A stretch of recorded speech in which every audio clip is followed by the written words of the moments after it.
Alright. This isn't even the right page. Before I film my presentation.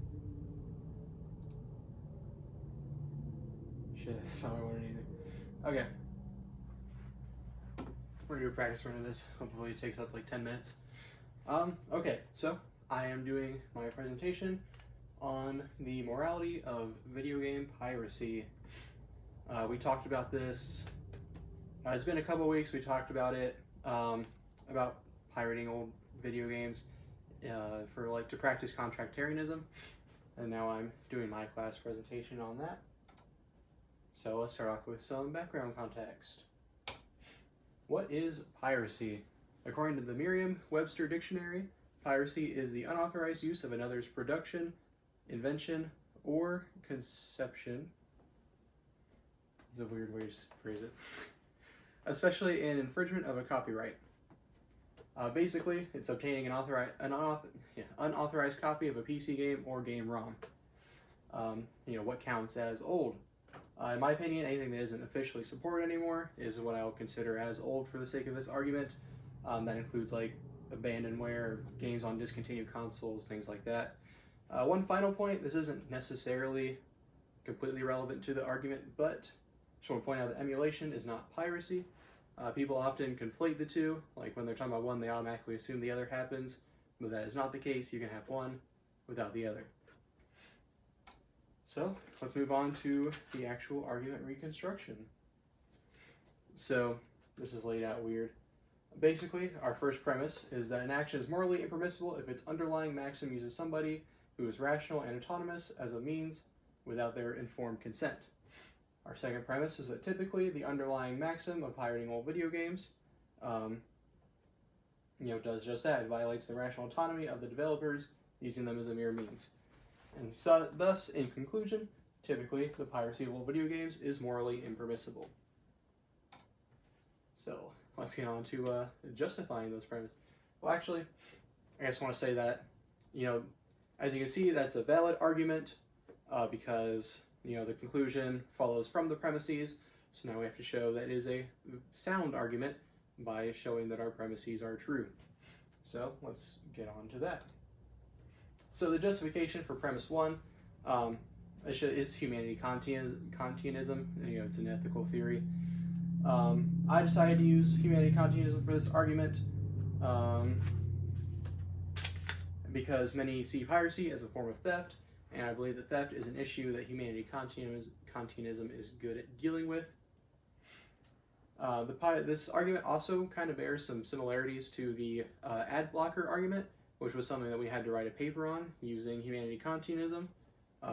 More about that to come. Justification for the second premise, this one actually matters. Basically, to show that the underlying maxim violates the developer's rational autonomy, obviously we first have to define what our maxim is. And in my opinion, the maxim behind this piracy of old video games is to play games that normally cost money for free. Game developers, they use their rational autonomy to make the decision to actually charge money for their games, and obviously they advertise that as such. They don't try to deceive you in that way. Thus, I don't believe that developers give their informed consent for others to freely, copy and distribute or download unauthorized copies of their games, which would then violate their rational autonomy. So let's actually evaluate this argument for real quick. Personally, assuming that premise one is true, I'm not going to try to argue that a ethical theory is true or not. We're just going to assume that it is for the sake of argument. I believe that the second premise is true as well, and that would make this a sound argument. Why do I believe this? Well, for one, just anti-piracy measures in general kind of go to show that developers don't want you pirating their games. And this is the case where it's similar to the ad blocker argument, because obviously people make their websites, they can detect if they're using ad blockers, just like developers can detect if you're playing a pirated copy of their game. And then they can use that information to just stop you from playing, which most developers do. Or they at least don't let you play a version of the game that somebody who has an actual copy would be playing in the case of like Spyro or that kind of thing. Where was I going with this? However, by choosing to, get around this blockage through means of like, emulators, they don't have to do with any kind of anti-piracy, or just cracking the anti-piracy in general, you're now going, you're now being morally impermissible because you're going against the decisions and, you're just going against the decisions of the developer by doing this.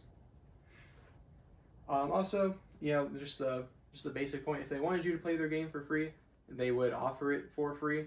There are free-to-play games that make money from different methods, and there are games that cost money because the developers want to make it cost money. As simple as that. So, obviously it'd be kind of boring if I just made up an argument and then said, yeah, I believe my argument's true. So, why don't we go over some potential objections, or they're kind of like also alternative maxims to, actually committing piracy. So the first one I can think of is that, you can't, a common kind of reason people give for piracy is that you can't support the developers either way.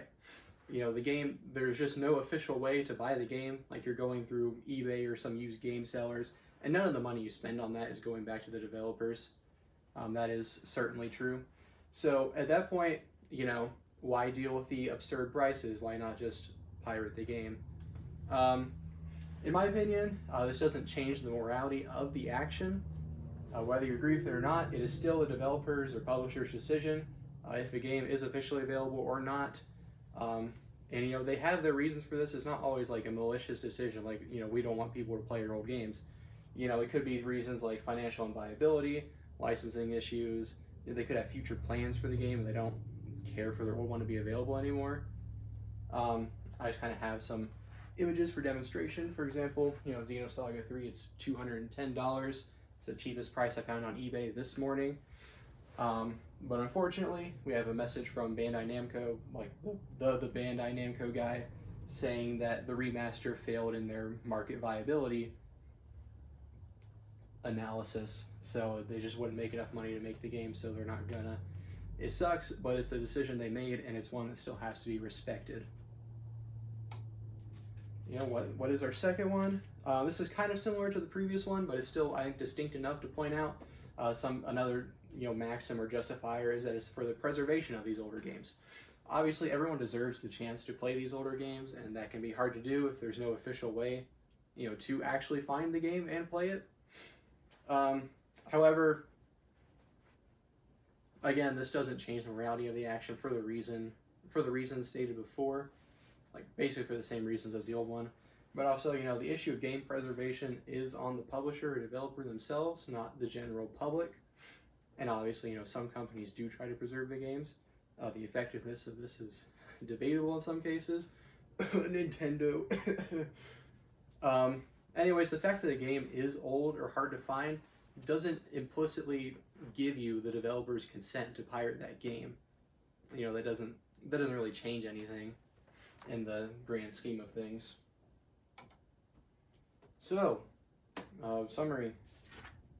I don't know, it's taking me 10 minutes. To conclude, our argument, the basic form of our argument is that the piracy of old games is morally impermissible because, as stated before, it violates the rational autonomy of the developers.